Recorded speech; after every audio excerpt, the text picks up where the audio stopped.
ৰামায়ণ সঁচাকৈয়ে ঘটিছিল নে এয়া কেৱল এটা মনোগ্ৰাহী কাহিনী? এই বিষয়ে বহুবাৰ আলোচনা কৰা হৈছে। এনে বহু লোক আছে যিয়ে ইয়াক সঁচা বুলি বিশ্বাস কৰে, কিন্তু এনেকুৱাও বহু লোক আছে যিয়ে বিশ্বাস কৰে যে এই সকলোবোৰ এটা মনোগ্ৰাহী কাহিনী, কাৰণ এনেকুৱা হ'বই নোৱাৰে। কিন্তু আজিৰ এই ভিডিঅ'টোৱে ৰামায়ণক কাল্পনিক বুলি বিবেচনা কৰা সকলৰ চকু খোল খুৱাই দিব। আজি আমি আপোনাক বৈজ্ঞানিক গৱেষণাৰ এনে কিছুমান প্ৰমাণ দেখুৱাম যিটো দেখাৰ পাছত আপুনি বিশ্বাস কৰিবলৈ বাধ্য হ'ব যে ৰামায়ণ কেৱল এক ধৰ্মীয় গ্ৰন্থ আৰু এক মনোগ্ৰাহী কাহিনী নহয়, বৰঞ্চ ৰামায়ণ সঁচাকৈয়ে ঘটিছিল আৰু শ্ৰীৰাম, ৰাৱণ, বাবা হনুমান এওঁলোক সঁচাকৈয়ে আছিল। আৰু এই সকলোবোৰ জানিবলৈ আপুনি এই ভিডিঅ'টো একেবাৰে শেষলৈকে চাব লাগিব। আপুনি চাই আছে এডিচি নলেজ হাব আৰু মই আকাশদীপ চৌধুৰীয়ে আপোনালোক সকলোকে স্বাগতম জনাইছো। ৰামায়ণ ভাৰতৰ অন্যতম প্ৰাচীন গ্ৰন্থ। ভাৰতত ৰামচৰিত মানস সম্পূৰ্ণ বিশ্বাসেৰে পাঠ কৰা হয়। মহৰ্ষি বাল্মীকিয়ে ৰামায়ণত ভগৱান ৰামৰ সম্পূৰ্ণ ব্যাখ্যা তুলি ধৰিছে, কিন্তু কিছুমান লোকে ঈশ্বৰৰ অস্তিত্বৰ ওপৰতে প্ৰশ্ন উত্থাপন কৰে আৰু ৰামায়ণক কেৱল কাহিনীৰে ভৰপূৰ এখন গ্ৰন্থ হিচাপেহে গণ্য কৰে। ৰামায়ণৰ মতে ভগৱান ৰামে অধৰ্মী ৰাৱণক বধ কৰি ধৰ্ম প্ৰতিষ্ঠা কৰিছিল। বহুতেই প্ৰশ্ন কৰে যে ভগৱান ৰামে সঁচাকৈয়ে পৃথিৱীত জন্মগ্ৰহণ কৰিছিল নে? বাস্তৱিকতে ৰাৱণৰ 10টা মূৰ আৰু 20টা বাহু আছিল নে? হনুমানে সঁচাকৈয়ে নিজ ইচ্ছামতে নিজৰ ৰূপ সলনি কৰিব পাৰিছিল নে? আৰু এই সকলোবোৰৰ বাবেই বহুতে ৰামায়ণক মিছা বুলি বিবেচনা কৰে। কিন্তু আজি আমি বৈজ্ঞানিক অধ্যয়নৰ ভিত্তিত প্ৰমাণ কৰি দেখুৱাম যে ৰামায়ণত বৰ্ণনা কৰা প্ৰতিটো ঘটনাই সম্পূৰ্ণ সত্য। 1 নম্বৰ, ভাৰতত আমি ৰামায়ণ যিমান বিশ্বাস কৰোঁ সিমানেই বা ক'ব গ'লে তাতকৈও অধিক বিশ্বাস কৰা হয় শ্ৰীলংকাত। আৰু সেয়েহে শ্ৰীলংকাত থকা ৰামায়ণ গৱেষণা দলে ৰাৱণৰ ৰামায়ণ কালৰ 4টা বিমানবন্দৰ বিচাৰি উলিওৱাৰ দাবী কৰিছে। যোৱা 9 বছৰ ধৰি সংগঠনটোৱে শ্ৰীলংকাৰ প্ৰতিটো চুকে কোণে খোজ বিচাৰ কৰি আহিছে, য'ত তেওঁলোকে বহুতো তথ্য আৰু ধ্বংসাৱশেষ পাইছে। কিন্তু 4 বছৰৰ ভিতৰত লংকাৰ দুৰ্গম স্থানৰ আৱিষ্কাৰৰ ফলত ৰাৱণৰ 4টা বিমানবন্দৰ উদ্ধাৰ হৈছে। ৰামায়ণ গৱেষণা দলৰ অধ্যক্ষ অশোক কেন্তে কয় যে ৰামায়ণৰ লংকাখন প্ৰকৃততে শ্ৰীলংকাই, য'ত ৰাৱণৰ 4টা বিমানবন্দৰ পোৱা গৈছে। আৰু এই বিমানবন্দৰবোৰৰ পৰাই চাগে ৰাৱণে পুষ্পক বিমান আকাশত উৰুৱাইছিল। আৰু এই বিমানবন্দৰবোৰে ৰামায়ণ যে সঁচাকৈয়ে ঘটিছিল কেৱল সেয়া কোৱাই নহয়, লগতে এইটোও কয় যে ইয়াত লিখা সকলো কথা যিবোৰ আমি বিশ্বাস নকৰোঁ সেই সকলোবোৰেই সঁচা। 2 নম্বৰ, ৰামায়ণ অনুসৰি ৰাৱণ সোণৰ লংকাত বাস কৰিছিল, যিটো হনুমানজীয়ে জ্বলাই দিছিল। শ্ৰীলংকা চৰকাৰে শ্ৰীলংকাত এনে এটা প্ৰসাদ বিচাৰি পাইছে আৰু এই কথা দাবী কৰিছে যে এই প্ৰসাদটো ৰামায়ণ কালৰে। এই প্ৰসাদৰ পৰা কেইবাটাও গোপন পথ ওলায়, যিয়ে ইয়াক চহৰৰ বিভিন্ন অংশৰ সৈতে সংযোগ কৰে। কিন্তু গৱেষণা দলটোৱে যেতিয়া এইবোৰৰ ওপৰত গৱেষণা কৰে তেতিয়া গম পোৱা গ'ল যে গুহাবোৰ প্ৰাকৃতিক নাছিল, কোনোবা কালত মানুহে সৃষ্টি কৰা আছিল।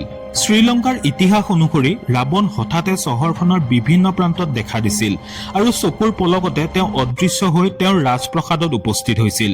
গৱেষকৰ মতে এনে কৰিবলৈ ৰাৱণে এই গোপন পথবোৰেই ব্যৱহাৰ কৰিছিল। এতিয়া ইমান ডাঙৰ প্ৰমাণ এটাক আমি কেনেকৈ নৎসাৎ কৰিব পাৰোঁ? 3 নম্বৰ, অশোক ভাটিকাৰ প্ৰমাণ। ৰামায়ণ অনুসৰি ৰাৱণে মা সীতাক হৰণ কৰি নি অশোক ভাটিকাৰ ভিতৰত ৰাখিছিল।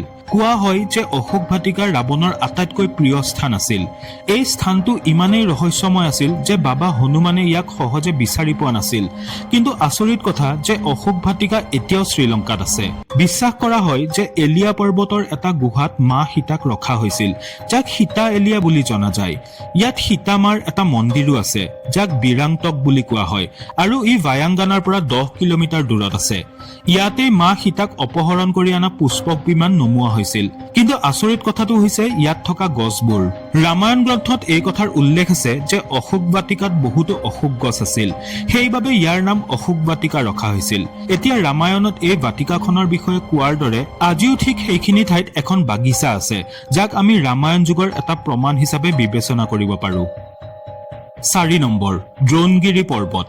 বন্ধুসকল, ৰামায়ণত উল্লেখ আছে যে যুদ্ধত যেতিয়া মেঘনাথৰ আক্ৰমণত লক্ষ্মণ মূৰ্ছিত হৈছিল তেতিয়া তেওঁৰ জীৱন ৰক্ষা কৰিবলৈ সঞ্জীৱনী বুটিৰ প্ৰয়োজন হৈছিল, যাৰ বাবে জড়ি বুটি অনাৰ এই দায়িত্ব বাবা হনুমানক দিয়া হৈছিল। তেতিয়া হনুমান বাবাই সঞ্জীৱনী বুটি আনিবলৈ দ্ৰোণগিৰি পৰ্বতলৈ গৈছিল। হনুমান বাবাই যেতিয়া সঞ্জীৱনী বুটি চিনি পোৱা নাছিল তেতিয়া তেওঁ গোটেই দ্ৰোণগিৰি পৰ্বতখনেই উঠাই লৈ আহে। বিশ্বাস অনুসৰি এইখনেই সেই একেই পৰ্বত যি আজিও তাত উপস্থিত আছে। কিছুমানে এনেদৰেও কয় যে আজিও এই পৰ্বতত এটা চিন আছে য'ৰ পৰা হনুমান বাবাই ইয়াক উঘালি লৈ আহিছিল। অৱশ্যে ৰামায়ণত উল্লেখ কৰা পৰ্বতখন আজিও তাত উপস্থিত আছে। জড়িবুটি দিয়াৰ পিছত বাবা হনুমানে এই পৰ্বতখন টুকুৰা টুকুৰ কৰি শ্ৰীলংকাত পেলাই দিছিল। য'ত য'ত এই পৰ্বতৰ টুকুৰাবোৰ পৰিছিল তাৰে গছ-গছনি আৰু বনৌষধি বাকী ঠাইবোৰতকৈ কিছু পৃথক, আৰু সঁচাকৈয়ে আজিও শ্ৰীলংকাত বহুতো অদ্ভুত বনৌষধি পোৱা যায়।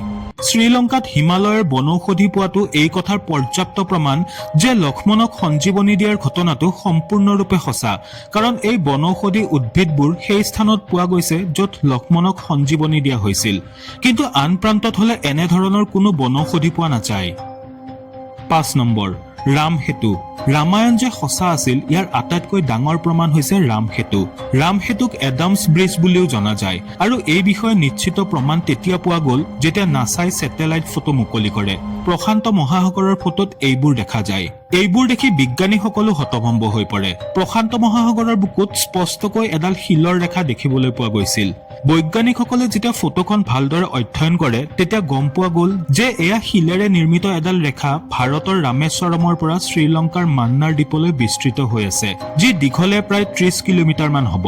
প্ৰশান্ত মহাসাগৰৰ যি প্ৰান্তত নাছাৰ বিজ্ঞানীসকলে শিলেৰে নিৰ্মিত সেতু দেখা পাইছিল, এইখিনি সেই একেই ঠাই যি ৰামায়ণত উল্লেখ কৰা হৈছে। আৰু আমেৰিকাৰ এটা আৰ্কিঅলজিকেল ৰিচাৰ্চ টিমেও নিজৰ গৱেষণাত এই কথা দাবী কৰিছে যে তামিলনাডু আৰু শ্ৰীলংকাৰ মাজত থকা ৰাম সেতু প্ৰকৃততে এখন মানৱ নিৰ্মিত সেতু, যি কেইবা হাজাৰ বছৰ আগতে মানুহে নিৰ্মাণ কৰিছিল। কোৱা হয় যে 15 শতিকালৈ ই খোজকাঢ়ি পাৰ কৰিব পৰাৰ যোগ্য আছিল, কিন্তু ইমান সময় পাৰ হোৱাৰ বাবে এই সেতুখন আজি নিজৰ পূৰ্ণ ৰূপত নাই। বৈজ্ঞানিক দৃষ্টিকোণেৰে আমি এই সত্যটোক ৰামায়ণৰ প্ৰমাণ হিচাপে ল'ব পাৰোঁ। 6 নম্বৰ, সুগ্ৰীৱৰ গুহা। বালিৰ ভয়ত সুগ্ৰীৱ যিটো গুহাত লুকাই আছিল সেই গুহাটো আজিও মজুত আছে। ৰামায়ণ অনুসৰি বালিয়ে ডুমডুবি নামৰ ৰাক্ষসক বধ কৰি তাৰ শৰীৰ কিছু দূৰত পেলাই দিছিল। বতাহত উৰি আহি ডুমডুবিৰ তেজৰ টোপাল মাতম ঋষিৰ আশ্ৰমত আহি পৰেহি। ঋষিয়ে তপস্যাৰ জোৰত গম পায় যে এই দুষ্কাৰ্য কাৰ। তাৰ পাছত ক্ৰোধিত ঋষিয়ে বালিক সাও দিয়ে যে তেওঁ যেতিয়াই ঋষিৰ পৰ্বতৰ সীমাত সোমাব তেতিয়াই তেওঁৰ মৃত্যু হ'ব। সুগ্ৰীৱক ৰাজ্যৰ পৰা খেদি দিয়াৰ পাছত সুগ্ৰীৱ এই ঠাইলৈ আহিছিল, কাৰণ তেওঁ জানিছিল যে বালি ইয়ালৈ আহিব নোৱাৰে। ইয়াতেই তেওঁৰ সাক্ষাৎ শ্ৰীৰামৰ সৈতে হৈছিল, আৰু পাছত শ্ৰীৰামে বালিক বধ কৰিছিল, লগতে সুগ্ৰীৱক কিষ্কিন্ধাৰ ৰাজ্যভাৰ গতাই দিছিল। আজিও এই সকলোবোৰ গুহা তাত উপস্থিত আছে। 7 নম্বৰ, ৰাম সেতুৰ শিলবোৰ। ভগৱান ৰামে সাগৰ পাৰ কৰিবলৈ বানৰ সেনাৰ সহায়ত লংকালৈ এটা সেতু নিৰ্মাণ কৰিছিল। কোৱা হয় যে এই সেতুৰ জৰিয়তে শ্ৰীৰামৰ সমস্ত বানৰ সেনা ৰাৱণৰ সৈতে যুঁজিবলৈ লংকালৈ গৈছিল। কিন্তু আচৰিত কথাটো হৈছে এইটোৱেই যে ৰাম সেতুত ব্যৱহৃত শিলবোৰ আজিও সাগৰত ভাহি আছে। ৰাম সেতুৰ শিলবোৰ কেতিয়াও পানীত ডুব নগৈছিল। ছুনামিৰ সময়ত ৰামেশ্বৰমত কিছুমান শিল পাৰ আহি পাইছিল। গৱেষকসকলে সেইবোৰ যেতিয়া পুনৰ পানীত পেলাই দিছিল সেইবোৰ পানীত ভাহি উঠিছিল, কিন্তু আন শিলবোৰ পানীত ডুব গৈছিল। গৱেষকসকলৰ মতে ইয়াৰ বাবে এক বিশেষ ধৰণৰ শিল ব্যৱহাৰ কৰা হৈছিল, যাক বিজ্ঞানৰ ভাষাত পিউমাই ষ্টোন বুলি কোৱা হয়। এই শিলবোৰ পানীত ডুব নাযায়, আৰু ভাহি থকা এই শিলবোৰ আগ্নেয়গিৰিৰ লাভাৰ পৰা উৎপত্তি হৈ নিজে নিজে আকাৰ লয়। আগ্নেয়গিৰিৰ পৰা ওলাই অহা লাভা যেতিয়া বায়ুমণ্ডলত মিলিত হয় তেতিয়া ইয়াৰ সৈতে ঠাণ্ডা বা নিম্ন তাপমাত্ৰাৰ বায়ু মিহলি হয়। গৰম বা ঠাণ্ডাৰ এই মিশ্ৰণে এই শিলত চাৰিওফালে ছিদ্ৰ কৰে, যাৰ বাবে এই শিলবোৰ পানীত ডুব নাযায়। এতিয়া এই শিলৰ আঁৰৰ বিজ্ঞানো ৰামায়ণৰ সময়ত তেওঁলোকে জানিছিল, আৰু তেওঁলোকে এই টেকনিক ৰাম সেতু নিৰ্মাণৰ সময়ত ব্যৱহাৰ কৰিছিল। এইটোও ৰামায়ণৰ এটা স্পষ্ট আৰু শক্তিশালী প্ৰমাণ।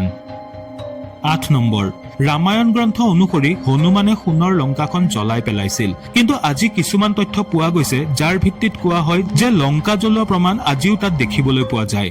যি ঠাইত লংকা জ্বলোৱা হৈছিল সেই ঠাইৰ মাটি এতিয়াও ক'লা, কিন্তু ইয়াৰ আশে পাশে থকা অঞ্চলৰ মাটিৰ ৰং সাধাৰণ মাটিৰ দৰে একেই। কেৱল সেই অংশটোতহে ক'লা মাটি পোৱা যায়, যিয়ে লংকা জ্বলাই দিয়াৰ স্পষ্ট প্ৰমাণ দেখুৱায়। এই কথাবোৰ আমি মনে সজা বুলি অৱজ্ঞা কৰিব নোৱাৰো। এতিয়া ইমানবোৰ প্ৰমাণ পোৱাৰ পাছত এইবোৰ কাকতলীয়া ঘটনা বুলি একেবাৰেই ক'ব নোৱাৰি। গতিকে ইয়াৰ পৰা এয়ে প্ৰমাণ হয় যে ৰামায়ণ সঁচা ঘটনা আছিল। এই বিষয়ে আপোনাৰ মতামত কি আমাক কমেণ্ট কৰি নিশ্চয় জনাব। পুনৰ লগ পাম আন এটি নতুন ভিডিঅ'ত। তেতিয়ালৈ ধন্যবাদ। জয় শ্ৰীৰাম।